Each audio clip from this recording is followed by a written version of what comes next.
2.1, and Brad is up for that one. Thank you. So for Q2 activity with regards to process improvement, we've submitted a grant application, as council is aware, for new software for development processes, and we're expecting results of that program from UVCM by end of August. We've recently had a meeting with the Development Process Improvement Advisory Committee on the work plan for the committee for moving forward with future projects. We're continuing to review the subdivision development servicing bylaw.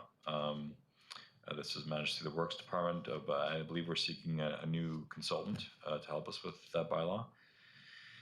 We've recently developed a project charter for council's consideration of a new building bylaw that we want to do a thorough engagement process for, and also including with that step code implementation. So we've presented that to the committee, the Development Process Improvement Committee. That'll be coming forward in August as well for council's consideration before we initiate engagement. And just prior to this discussion, we've updated the fees and charges for development services. Next steps, like I mentioned, coming back in August on step code and the building bylaw. And also starting in September-ish, I think we'll be starting the review of our agricultural regulations project. Councillor Carlson. Thank you. I think that this committee has been very valuable and useful. I have a question about initiating agricultural regulations review project and who is overseeing that, who else is involved, and why are we putting it to the development community to initiate a regulation and agricultural land review? We just put it here from staff's perspective to Councillor Carlson, then through the chair. We put it in here basically just to advise council on process improvement, although it's not just specific to the Development Process Improvement Committee. We do think that the review of agricultural regulations are in need of some review in order to improve our regulations, especially with the recent changes to the Agricultural Land Use Reserve regulation from the ALC. We do feel like the Agriculture Advisory Committee is going to be substantially involved in that planning project. I actually am going to be relying on our new planning hire, Joanne Peachy, to help me with this project, and she comes with a lot of experience dealing with agriculture regulations from the regional district. I think we're going to be engaging thoroughly with both the Agriculture Advisory Committee and the Development Process Improvement Committee on this project. Just to briefly follow up, I'm just wondering if we might make it bigger than that. I think if we're going to be talking about changing the regulations in our community, whether it's to become in line with the Agricultural Land Commission or if it's to, some things haven't been in line with the commission and with the Agricultural Land Commission Act for a reason, and that came from the broader agricultural community. So I'm just, I think that we need to go broader than just a couple of committees if we're going to be talking about regulations that are going to impact all agricultural land owners, but also all farmers. But that's just my suggestion. It certainly could be something council doesn't want to have that broadly discussed, but I think it's important that we be very conscientious of who's actually going to be impacted by these changes. Okay, thank you. That's good advice. I agree. We do plan on presenting a project, probably charter for that project as well to council and make sure that we're in line with what council's expectations are. A project charter, you said? Yeah, that's correct. Yeah. Good, okay. Any other questions on this one? Okay, on to 2.2, Penticton Indian Band relationship and priorities. Thank you, Your Worship. It has been a priority of council to focus on collaboration and identify areas for cooperation and relationship building with Penticton Indian Band. And in quarter two, On May 17th, Council will recall that we had a very excellent council-to-council meeting. And actually, during that meeting, one of the things that was identified was a desire for members of Penticton Indian Band Council to go and visit the solar and storage and proposed eco-village site, which is listed under next steps here, and of course did occur on July 5th. And another thing that has occurred, in fact, even just today, is the Committee of the Whole presentation on the creation story, told by a knowledge holder from Penticton Indian Band. Other next steps include investigative funding options for interpretive signage in Summerland, reviewing outstanding road naming policy and the request for the Pierre family. Continued engagement on the proposed recreation and primary healthcare center, and again, that's to do with interpretation opportunities there, possible artwork and other collaboration and involvement of the Penticton Indian Band. And then, of course, building those staff connections in support of infrastructure servicing opportunities, which is one of the things that has been of interest to the Penticton Indian Band, given they're our good neighbor and have many lands adjacent to our own. So future opportunities to explore collaboration there.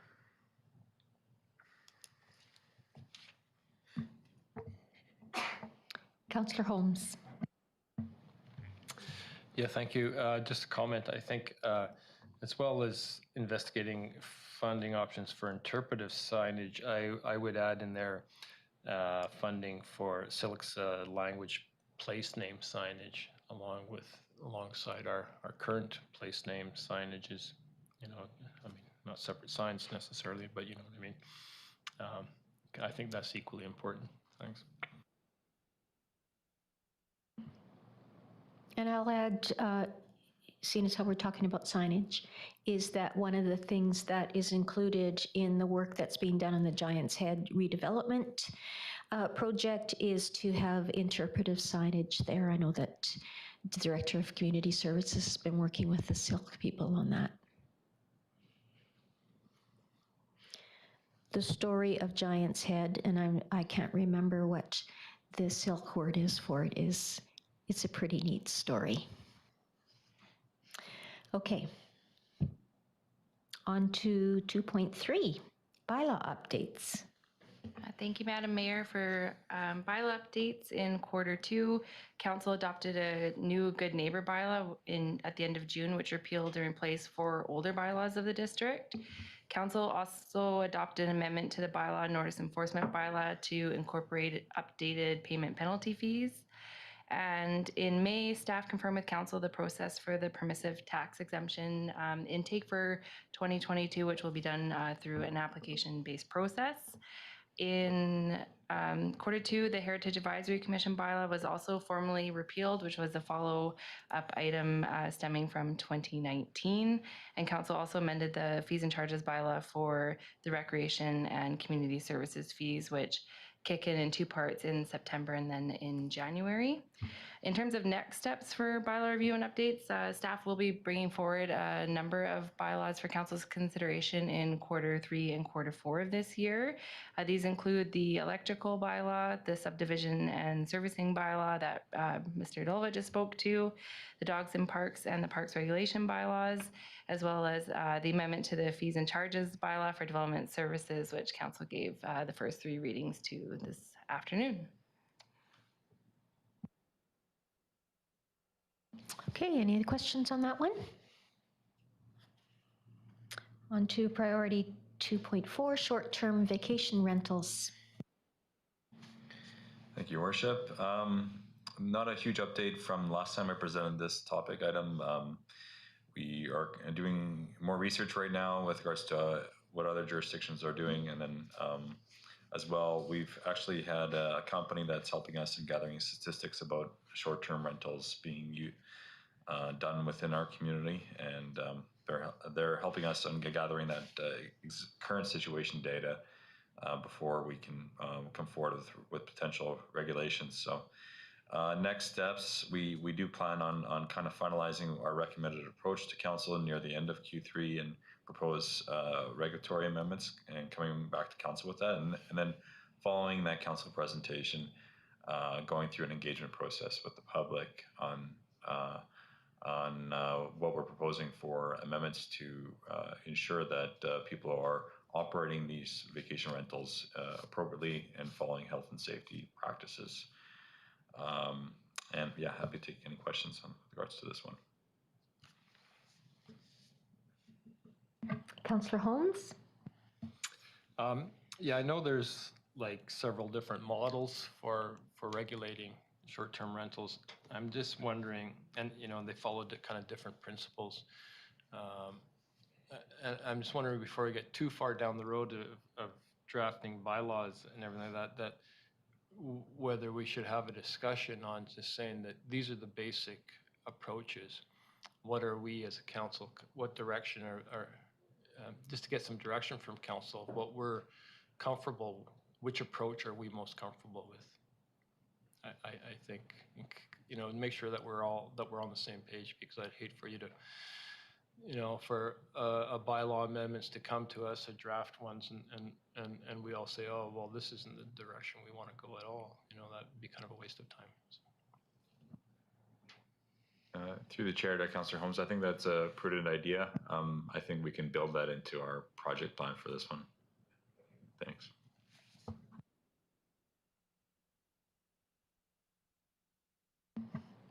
On to 2.5, tax base agriculture land assessment.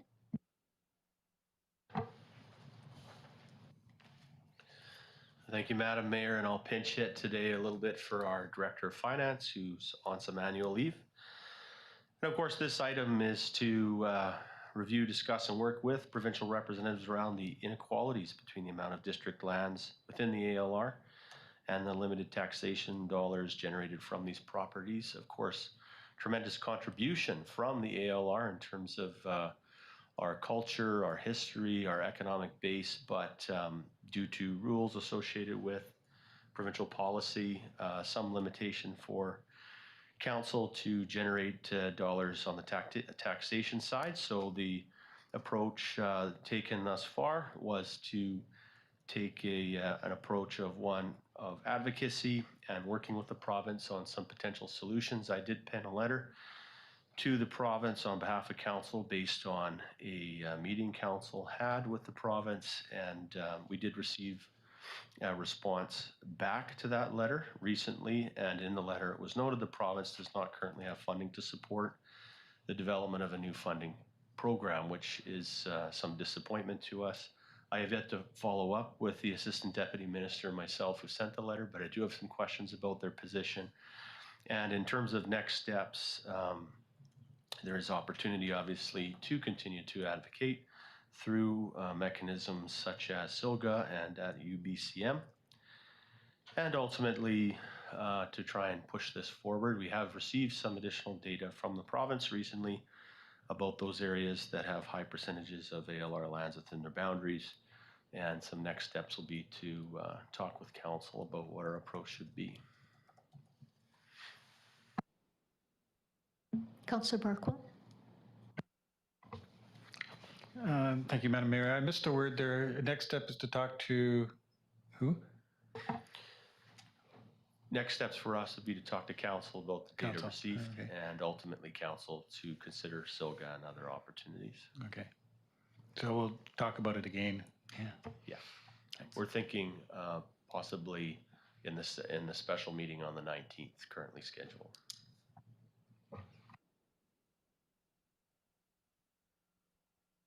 Councillor Carlson? I just want to thank the CAO for publishing on the website the letter that he had written, because when this did come forward and it was in the media, there was a lot of farmers in particular that were not too impressed with the fact that we were going to try and tax the farmers more. And I think that that misinterpretation of what it is we're trying to do here hopefully has been cleared up now. But I think that the intent is to try and get support from the places where they're already being, where there are larger populations of people that can help support this provincial priority, so that Summerland taxpayers don't have to pay more and that farmers don't have to pay more, but that in general the province would contribute more. So I hope we continue to push this, but we do need to, again, make sure our communication of what it is that we're trying to do is quite clear.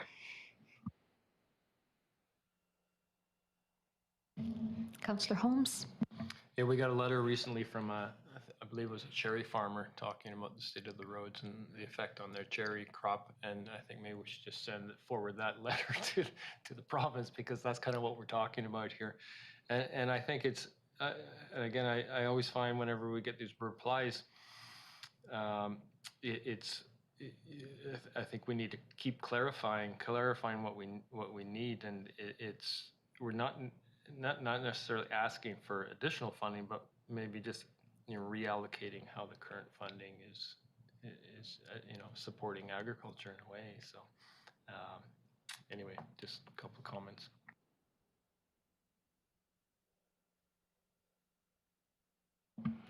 Okay. On to priority 3.1, affordable / supportive housing opportunities and sponsorships.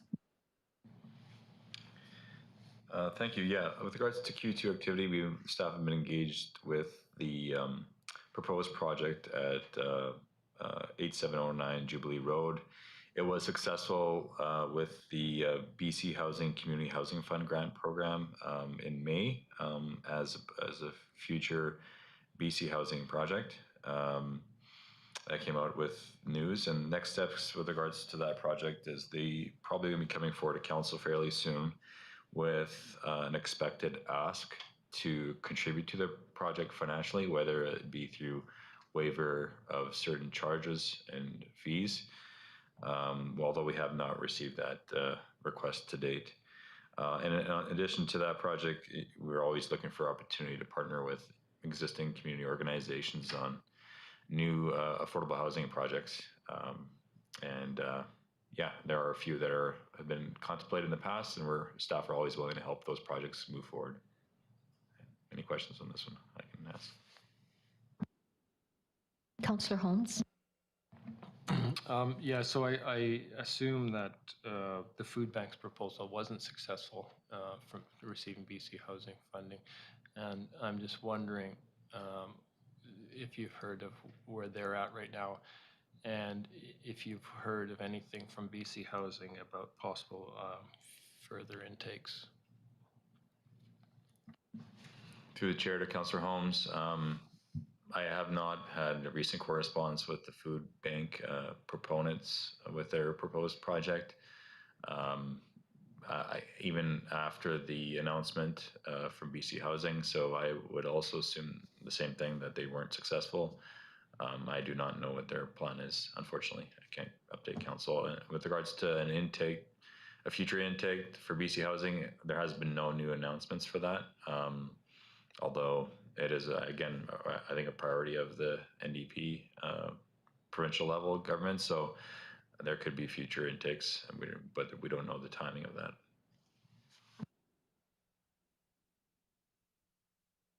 Councillor Traynor? I apologize if this was already mentioned and I missed it, but that property is currently for sale. Can you remind us, do we know why that is?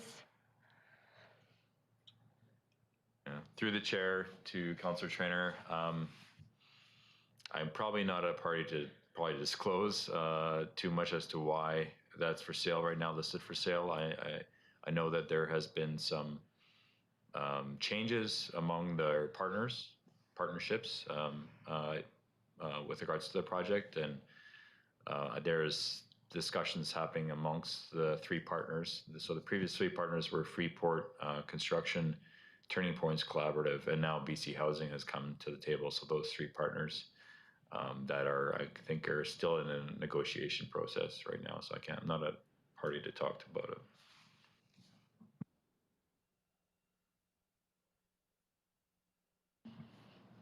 Okay, any other questions on this one? 3.2, Chamber of Commerce and Industry Engagement 5-year plan. Not much to update on this one, Council. I just want to point out that we've been working with the Chamber of Commerce on the agritourism accommodation updates to our zoning bylaw, which are going forward for public hearing tonight. in response to the Chamber's request, I believe we're also working separately on a go-forward plan for the visitor center. But that's pretty much it.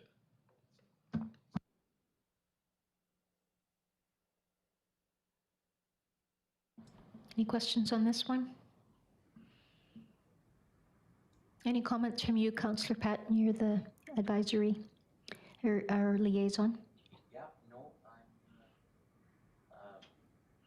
no.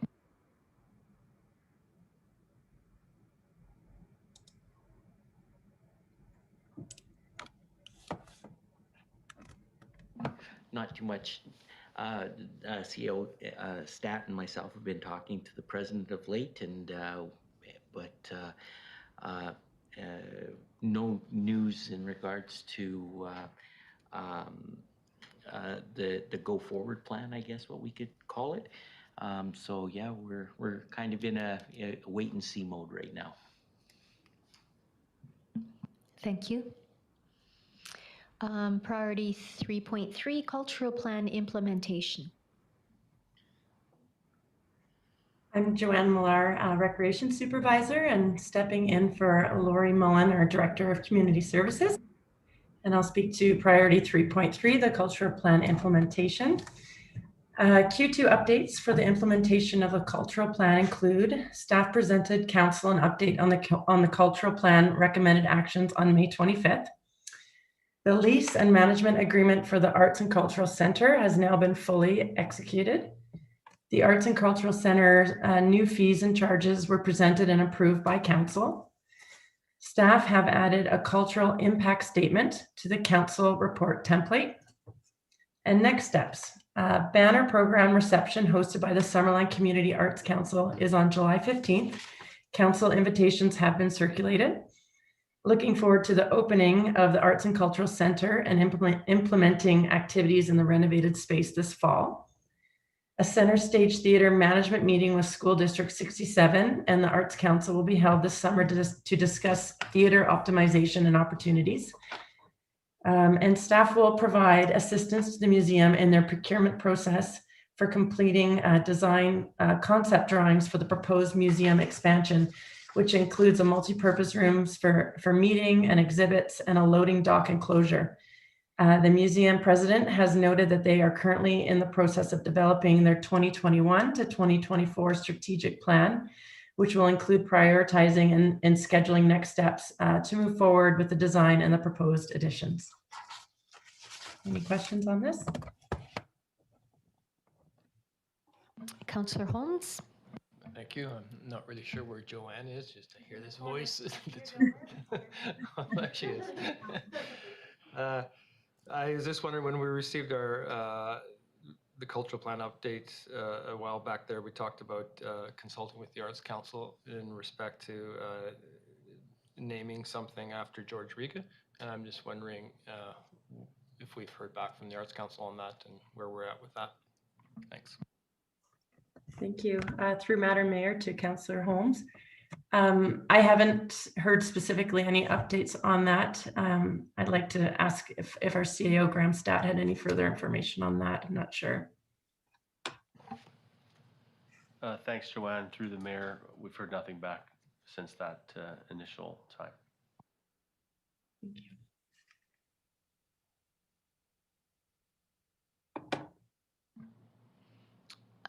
Any questions? Other questions? Thanks, Joanne. Priority 3.4, back to Brad with the South Okanagan Agricultural Food Hub. Thanks, Your Worship. Q2 activity with regards to the South Okanagan Agricultural Food Hub, we presented to the Regional District of Okanagan Small-Community Board of Directors on May 20th. Myself, as well as our contractor, Jane Campardo, and also Charles from Community Futures Okanagan Small-Community. He's the Executive Director of Community Futures, presented together seeking a letter of support from the RDOS Board of Directors. We were able to achieve that letter of support as well. We've asked that we be project be considered as part of their next review of grant and aid applications expected this fall in 2021. We've also submitted a grant application to ETSI, which is an acronym for the Economic Trust of Southern Interior, for hiring of a contractor to complete a revised scaled down phase 1 business plan, kind of stepped process of gearing up a larger business, the food hub project. Because one of the challenges we've heard, I think, from higher level funding sources is that our scope might be too large. So we want to address that concern with having a phased build out of the food hub.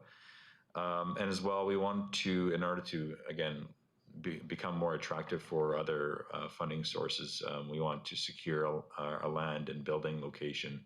So we've identified the process of going through an expression of interest process with potential landowners and building proponents within the district to submit proposals to district and district council for review of a potential partnership with the district with regards to this project. So those are kind of identified as next steps for the project. We're hopeful that we're able to receive funding from ETSI to help us with those next steps. If not, we may consider other sources, but we do plan on completing those items. And then as always, looking for additional grant funding sources. We're going to be continuing to do that as well moving forward. Councillor Carlson. Thank you. Just a quick question. Do you know if this facility can be on agricultural land reserve land, or does it have to be on a different parcel? Yeah, that's a good question. Yes, I think it can. In my interpretation of the agricultural land use reserve regulation, as long as 50% of the produce that's being manufactured within the hub is coming from local and regional producers. So that's a stipulation that you're allowed to have value-added production and processing within the ALR, as long as your 50% of the items that are being processed are coming from area farmers. So I think that is a criteria we can mandate as part of this hub. So, and therefore we could seek parcels of land within the ALR. So that would be South Okanagan and the Similkameen Valley? Yeah, yes, in terms of region, yes. Although the Okanagan Food Hub has been now broadened to include larger areas as well. I know that there is also interest from small-scale food producers in Vernon, as an example, in this project. So that we'd be open access to anyone that wants to use it. So provided 50% of it is more our region. That's correct, yeah. Okay, that's good.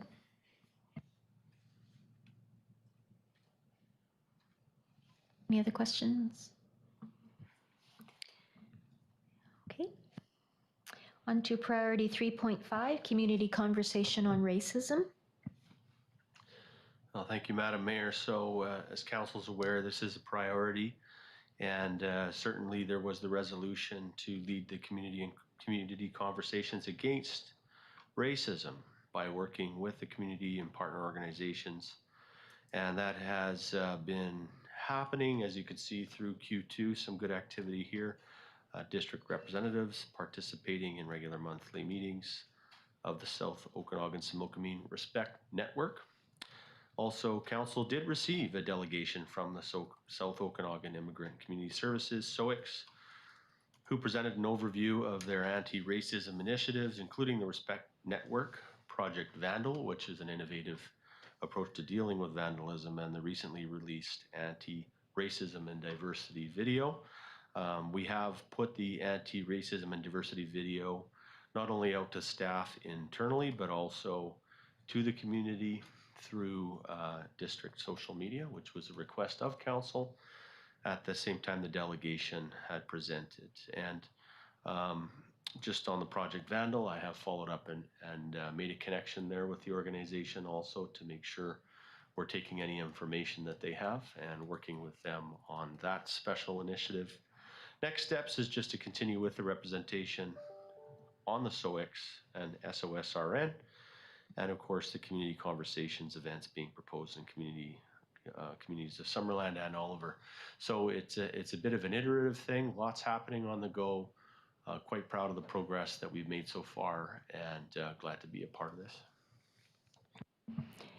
Thank you, Graham. And just to add, we received a request from Cherry Fernandez of SOX. Was it just last week?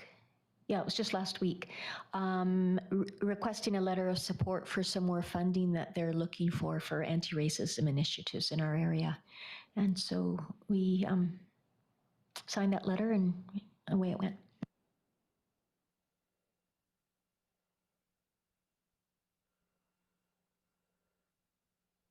Any questions?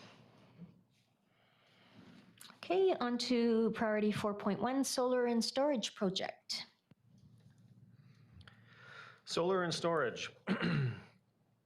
So staff have been grinding away at this project, and we do have some activity in Q2. I think that the big line item here is that the RFP is almost finalized. I do have the final version in my inbox right now to review, and then that will be going out shortly. So looking forward to that. It is a huge effort on staff's part to get that document together. So glad it's coming to a close there, and then the hard work will start after that. One thing that isn't listed here is we did have a tour, I believe that was in Q2, tour of the site. May have just made it in there in Q2 with Penticton Indian Band and most of council. Great meeting on site. It was a tour, and on that tour, the council members who were present may have noticed that we did have some of the waste material removed from site, so that was all cleaned up there. We've done this groundwater monitorings completed, and then sort of along with this solar storage project, we're including in this slide some of the eco-village updates. So we did meet with the trail users, and as well for next steps, we'll be looking at speaking to adjacent landowners and coming back to council with another presentation.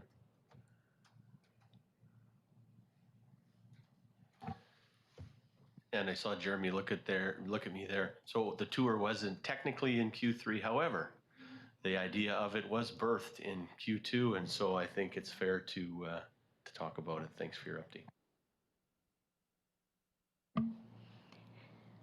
I have one question, the freshet groundwater monitoring. When it shows the results are nil, that means there's no groundwater that was found there in that site? Yeah, that's correct, Madam Mayor. Okay, thanks. Any other questions?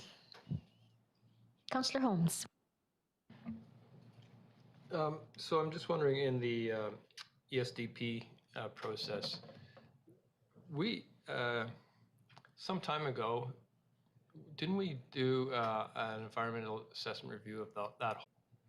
I don't think it did. It didn't? Okay. So. Yeah. All right. Thanks.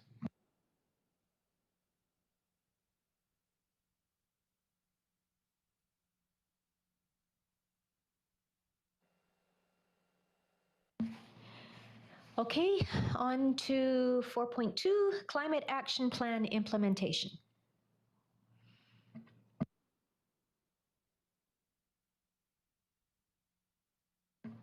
How's your name, Jeremy?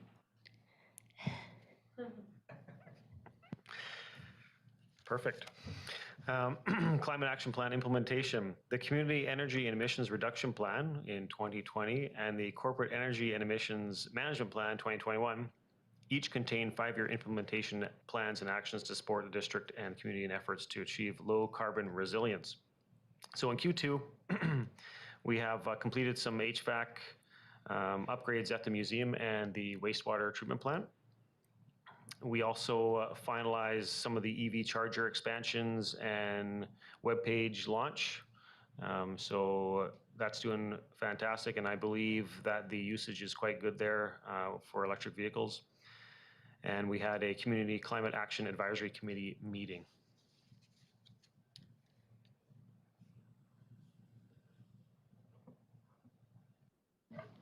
Councillor Patton. Thank you, Madam Mayor. I think I know that as of January 1st, we were charging for the stations. Is there any way that that can be brought forward on exactly how much revenue has been brought into the district at this time in regards to those charging stations? Thank you.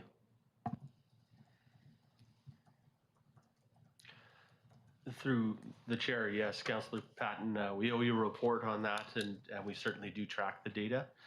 And Jeremy's been indicating to me he would like to bring it forward, so we'll make a special effort of getting that in an upcoming council meeting.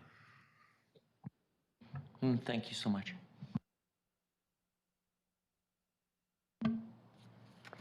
Okay, and Jeremy, the community energy strategy. Thank you. So we presented the energy strategy project list to council in Q2, and it was received by council. We have some action items out of that meeting, which include further research into the modern metering and continued focus on the voltage conversion project into future years and in our 10-year capital program. So that is it for the energy strategy, and we're using it to move forward some of those other initiatives.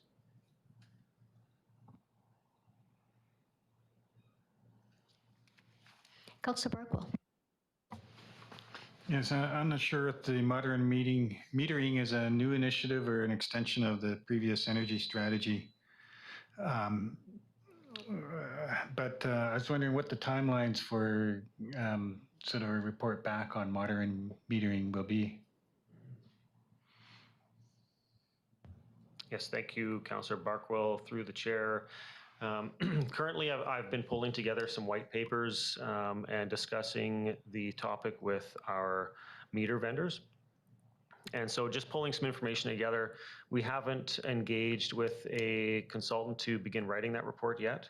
So at this point, being halfway through the year, I feel we'll have a draft in 2021 for council to review, where the majority of the work has been done on the project, and probably a final report in 2022.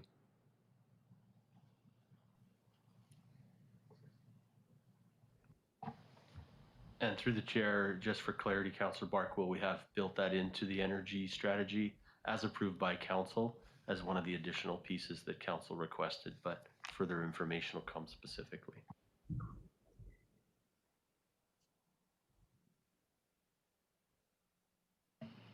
Okay, on to Community Recreation and Health Center. This is for Joanne. Thank you, Madam Mayor.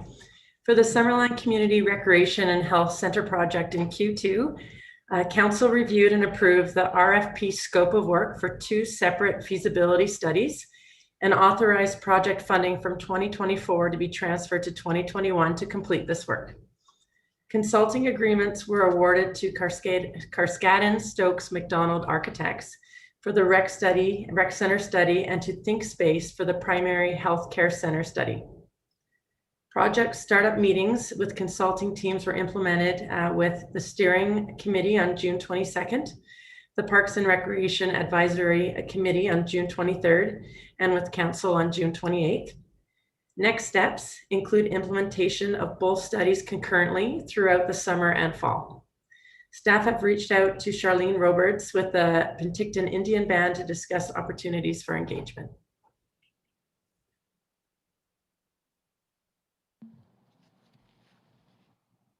Question? Okay, if you would like to go on to 5.2, Parks and Recreation Master Plan Implementation. Great. Q2 activity on the Parks and Recreation Master Plan implementation included the Parks and Recreation Fees and Charges bylaw was updated and adopted. The geotechnical assessment for the Lakeshore Racket Center property for potential tennis court construction was completed. Staff are working with a landscape architect firm to design concepts and costs for a fenced off-leash dog park at Dale Meadows Sports Complex.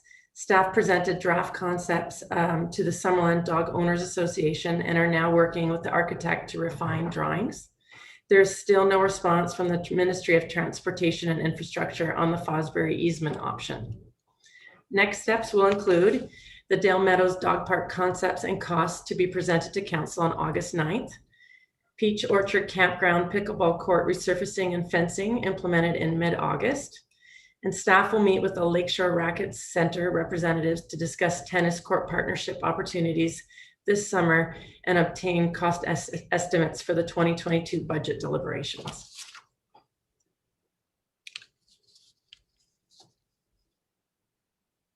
Any questions on this one? Okay, Lori, Joanne, substituting for Lori. Arena assessment, please. There are no new updates on the arena condition assessment. This project is slated to begin in Q3. That one's easy. Okay, and then on to Memorial Park Playground. Great. Staff have drafted a scope of work for the Memorial Park Playground project, which is currently under review by the procurement manager. This project is in the procurement queue and is to issue an RFP as soon as possible. Once a selected proponent has been chosen, a process to include stakeholders, the community, and council will take place to design an innovative destination playground for Memorial Park. Construction is targeted for the fourth quarter, Q4, but will be dependent on contractor and equipment availability. That's it. Madam Mayor. Okay, any questions on that one? All right. On to 6.1/6.4, the downtown neighborhood plan. Thanks, Your Worship. So with regards to the downtown neighborhood plan, we've released the request for proposals for a landscape architecture planning and engineering firm in Q2. We've also had a recent meeting in May with regards to some representatives from the Parks and Recreation Committee on the parks planning pieces of the downtown plan and what needs to be included as part of the planning process. And next steps, the RFP actually closed last Friday, so in Q3. So we're hoping to award the project to a firm within the next couple weeks, and then initiate the broader community engagement process with the proponent, depending on the proposed schedule that the proponent has established. And happy to take any questions on this one.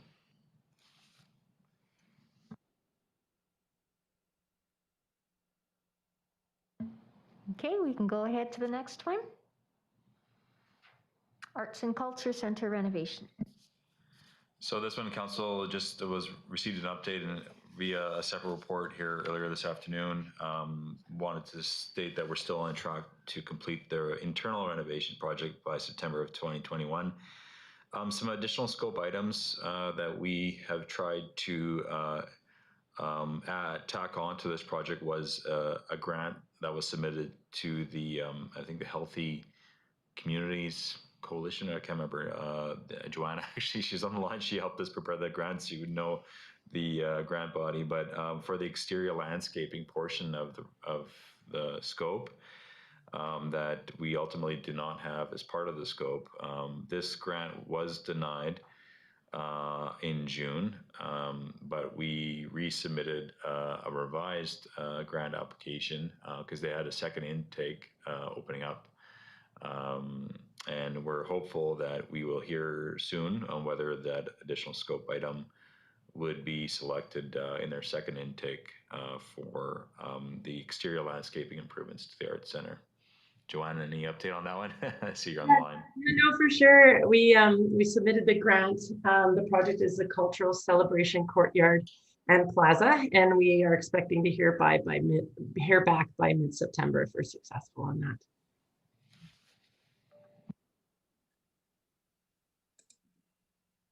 Any questions on this one? Okay, on to Main Street outdoor patio design guidelines. Last but not least, for Main Street outdoor patio design guidelines, we just wanted, for Q2 activity, to provide an update to council, we've provided 3 rapid approvals of temporary patio spaces along the road corridor in the downtown area.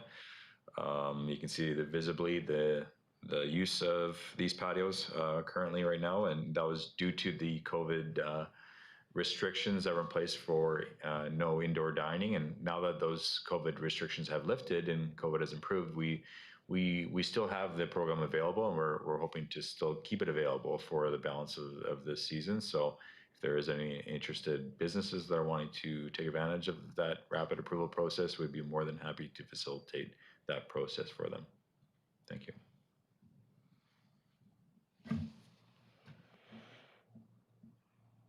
Okay. No questions on that one either.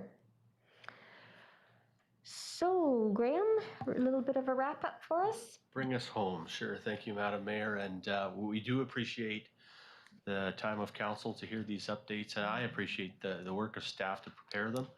It's always interesting to see how much progress we do make on these many items. We will continue to monitor these things, and progress will continue. Look forward to the Q3 update, at which we can answer some of these additional questions and report on the progress being made. And hopefully some additional grant money will come as well to help us move forward some of these initiatives. So with that, I think we can move on to the next agenda item. Thank you, Madam Mayor. Thank you, Graham. Thank you, Senior Management.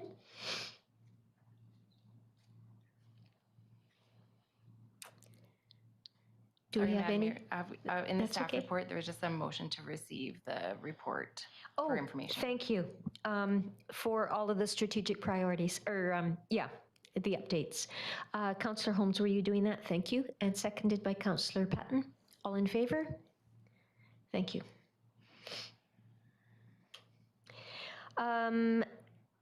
Anyone waiting to chat with us, Dallas?